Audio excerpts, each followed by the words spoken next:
Ketika bangsa Israel hidup dalam ketakutan, Tuhan memanggil Gideon, Greetings, seorang mighty muda warrior. biasa yang dipilih untuk hal luar biasa. Dengan With hanya these 300 300 prajurit, men, I will kendi, save you obor, and give dan the Midianites sangkakala, into your mereka hands. melangkah di malam yang sunyi. Dan saat teriakan perang menggema, Tuhan sendiri yang membuat musuh kacau dan saling membinasakan. Bukan karena jumlah, tapi karena iman dan ketaatan. Hai adik-adik yang manis. Hari ini Kak Arfa mau bercerita tentang seorang pemuda yang awalnya takut, tapi dipilih Tuhan untuk melakukan hal besar. Cerita ini akan mengajarkan kita tentang keberanian dan iman. Bukan karena jumlah yang besar, tapi karena Tuhan yang menyertai. Yuk, kita dengarkan kisah tentang Gideon dan 300 prajurit yang dipilih Tuhan. Dahulu kala, di tanah Israel, hiduplah seorang pemuda bernama Gideon. Ia bukanlah seorang prajurit atau raja, ia hanya seorang petani biasa. Namun, suatu hari, Allah memilihnya untuk melakukan hal yang luar biasa. Waktu itu, bangsa Israel sedang mengalami masa sulit. Mereka ketakutan karena orang Midian datang dan mencuri hasil panen mereka. Malam hari, orang Israel bersembunyi di gua-gua, takut akan serangan musuh.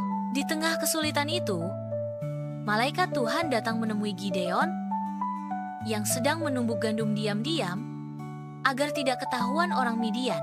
Tuhan menyertai engkau, hai pahlawan yang gagah berani, kata malaikat itu. Gideon terkejut. Aku hanya orang biasa. Keluargaku yang paling kecil di suku Manasye, dan aku adalah yang paling muda. Tapi Tuhan berkata, akulah yang akan menyertaimu.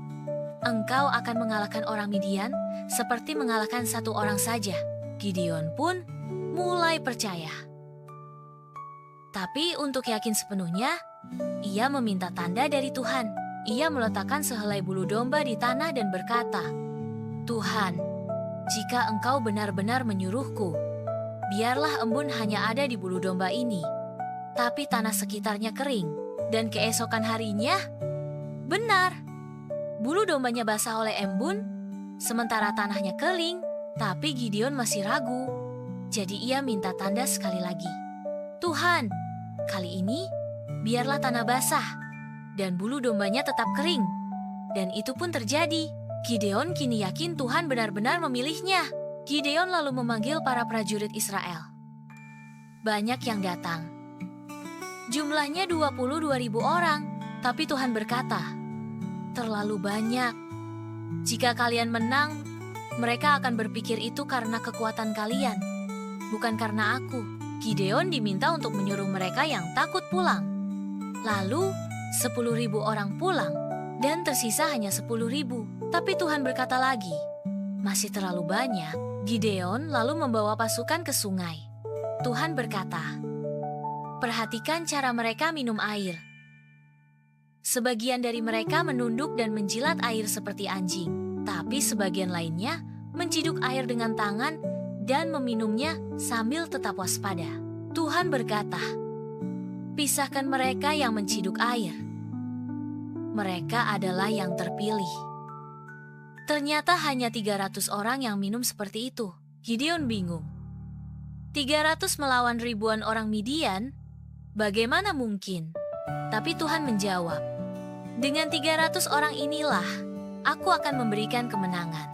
Malam itu, Tuhan menyuruh Gideon menyelinap ke perkemahan orang Midian. Di sana, Gideon mendengar dua musuh berbicara.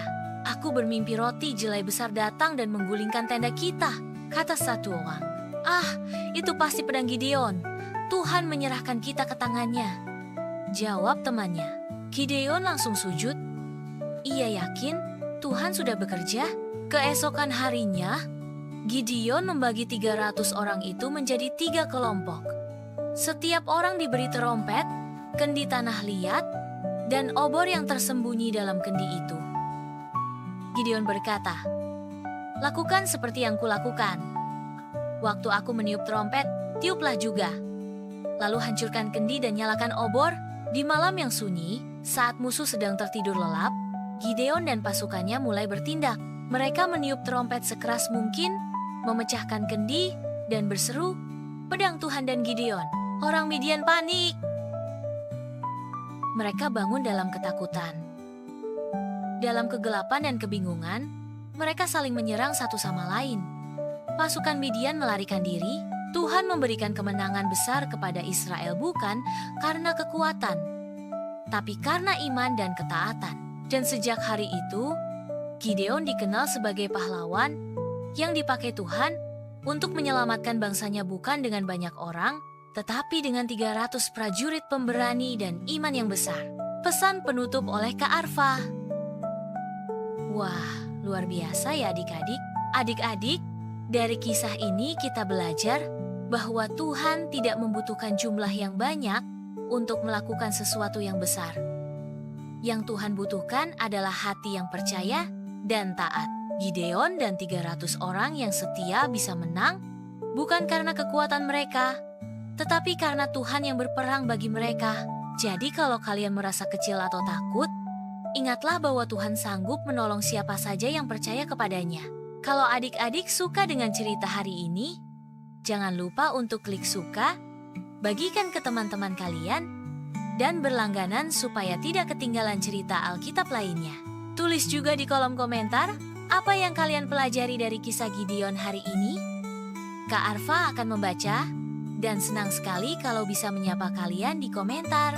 Sampai jumpa di cerita berikutnya.